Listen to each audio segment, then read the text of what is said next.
Yo, Chad, what's good? Time to finish out chapter number 7. Let's waste no more time and let's get into business. Throughout this philosophy will be found the suggestion that thought, backed by strong desire, has a tendency to transmute itself into its physical equivalent.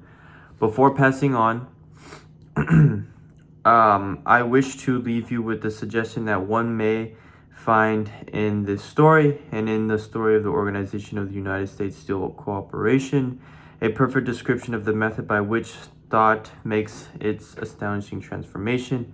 In your stretch for the search of the method, do not look for a miracle because you will not find it.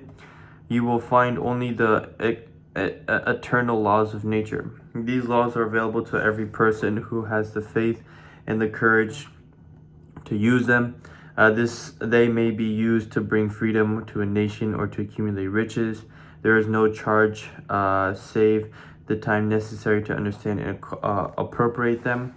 Those who reach decisions promptly and definitely know what they want and generally get it. The leaders in every walk of life decided quickly and firmly that that is the major reason why they are leaders. The world has the habit of making room for people whose words and actions show they know where they are going. Indecision is a habit that usually begins in youth.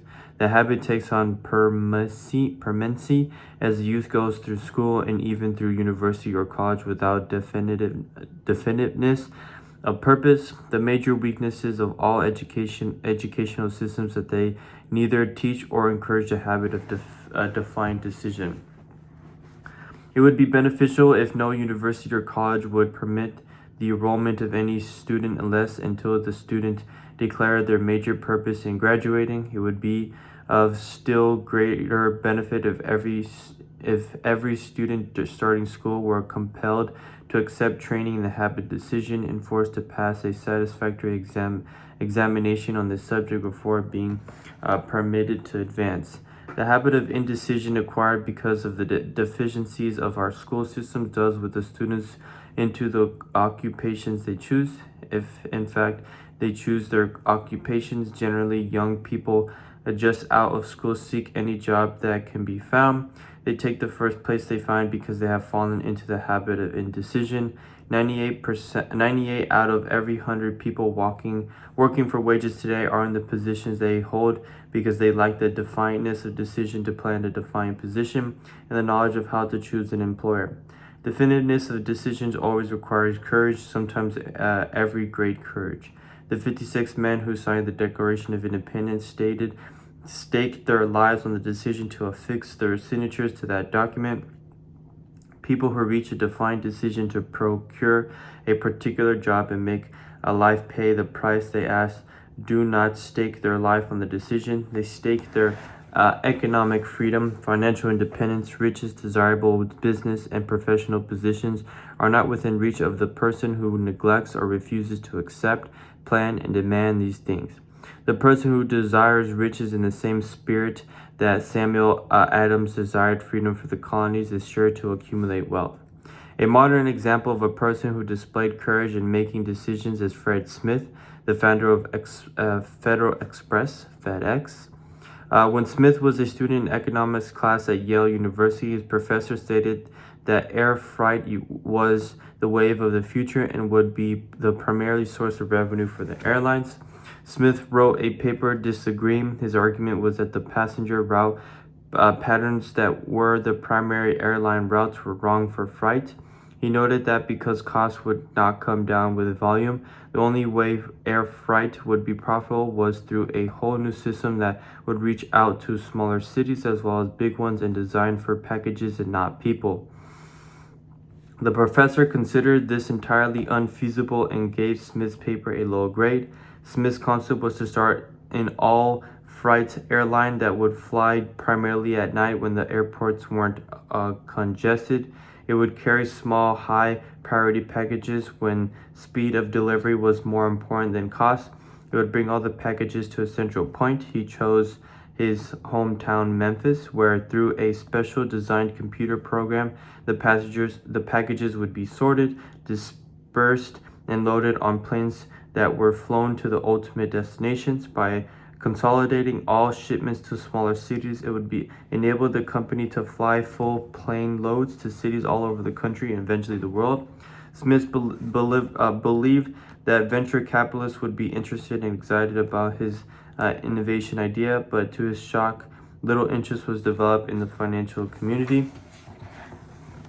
This did not stop Smith because of his enthusiasm for the project and the courage of his convictions. He raised $91 million to finance his untested idea. At this point, the competing carriers realized that Smith's concept was a potential threat to their industry. The major airlines tried to forestall this new competition by lobbying the Civil Aeronautics Board to refuse Smith the necessary permission. Smith's team found a loophole in the law. Planes with a payload under 7,500 did not read cab permission to operate.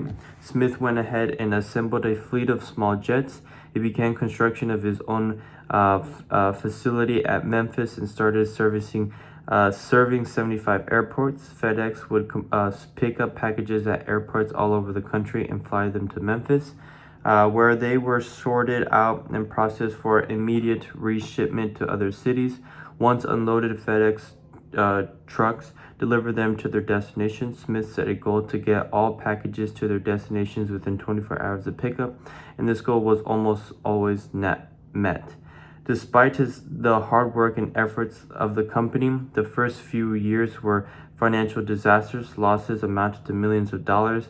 The investors were seriously concerned. Federal was falling far short of Smith's projections, despite the losses, which the investors blamed on Smith, and even talking of removing him and taking over the company. Smith did not lose faith. His courage never faltered. He hired experts, his mastermind, and worked day and night with them to solve operational problems. This resulted in Federal's revenues reaching $75 million in the next fiscal year, with a profit of $3.6 million.